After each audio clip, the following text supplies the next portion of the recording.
What? இது உங்கள் சட்டத்தின் பார்வையில் யூடியூப் சேனல். இன்று நாம் பார்க்க போகும் செய்தி, இலங்கையில் இன்று பரபரப்பாகியுள்ள ஒரு புதிய வகை முதலீட்டு திட்டம் சம்பந்தமானது. ஆம், இனி இலங்கையில் கஞ்சா பயிரிட அனுமதி வழங்கப்பட்டுள்ளது. அதாவது வெளிநாடுகளுக்கு ஏற்றுமதி செய்யும் நோக்கத்தில் மட்டுமே கஞ்சா செடியை நாட்டிலே பயிரிட அனுமதி அளிக்கப்பட்டுள்ளது. இது ஒரு சாதாரண அனுமதி அல்ல. பல்வேறு நிபந்தனைகள், கடுமையான பாதுகாப்பு மற்றும் பெரும் முதலீடு இணைந்த ஒரு திட்டமாக காணப்படுகின்றது. கடந்த ஆட்சியில் டயானா கமகே போன்ற பாராளுமன்ற உறுப்பினர்கள் வலியுறுத்திய இந்த திட்டத்தை அன்றைய அரசு நடைமுறைப்படுத்த அஞ்சியது.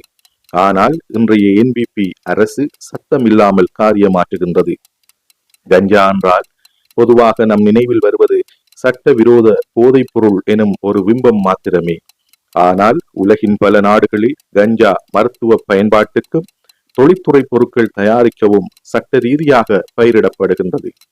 இந்த உலக சந்தையில் மிகப்பெரிய தேவை இருப்பதன் காரணமாக பல நாடுகள் இதனை ஏற்றுமதி பொருளாக கருதி அதிக வருமானம் ஈட்டுகின்றன. இதேபோல் இலங்கையும் தற்போது அந்த பாதையில் ஒரு அடியை எடுத்து வைத்திருக்கின்றது. இலங்கை முதலீட்டு சபையின் ஊடாக 7 வெளிநாட்டு முதலீட்டாளர்களுக்கு இந்த அனுமதி வழங்கப்பட்டுள்ளது. முழுக்க முழுக்க வெளிநாட்டு சந்தைக்காக நாட்டுக்குள் விற்பனை செய்ய முடியாத வகையில் இந்த கஞ்சா பயிரிடப்படும்.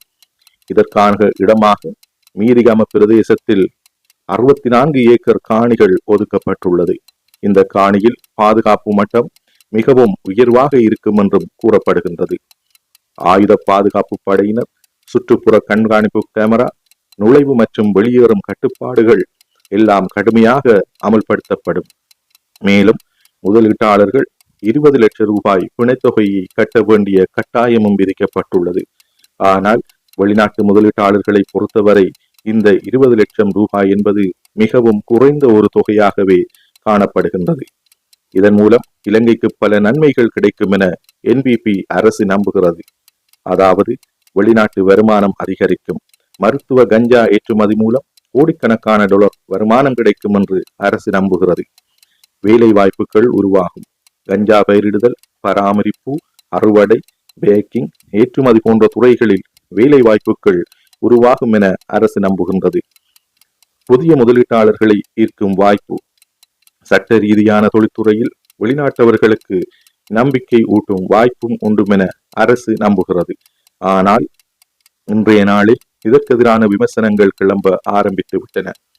கஞ்சா சட்டபூர்வமாக பயிரிடப்படுவது நாட்டில் போதைப்பொருள் பயன்பாட்டை அதிகரிக்குமா என்ற சந்தேகம் எழுகின்றது.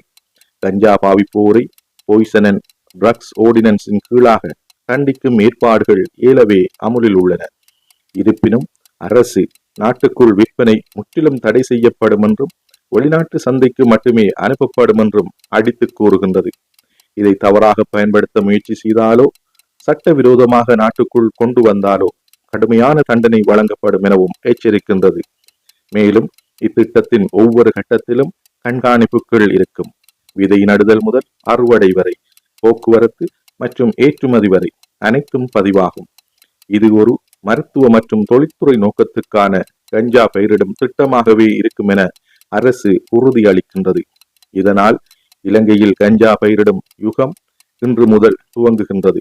ஒருபுறம் பொருளாதார வளர்ச்சிக்கும் வெளிநாட்டு வருமானத்துக்கும் இது ஒரு நல்ல வாய்ப்பு கிட்டும் என எதிர்பார்க்கப்படுகின்றது.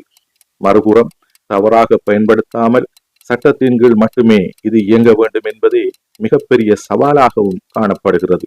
எதிர்கால சந்ததியை இந்த அரசு பாழ்படுத்தி விடுமோ என்ற அச்சமும் எழுகின்றது. உங்களது கருத்து என்ன? இது பொருளாதார முன்னேற்றத்துக்கான நல்ல முயற்சியா அல்லது ஆபத்தான பாதையா? கருத்துக்களை பகிருங்கள். அடுத்த காணொளியில் சந்திப்போம். இது நமது செய்தி பிடித்திருந்தால் லைக் இட்டு பகிருங்கள். நன்றி.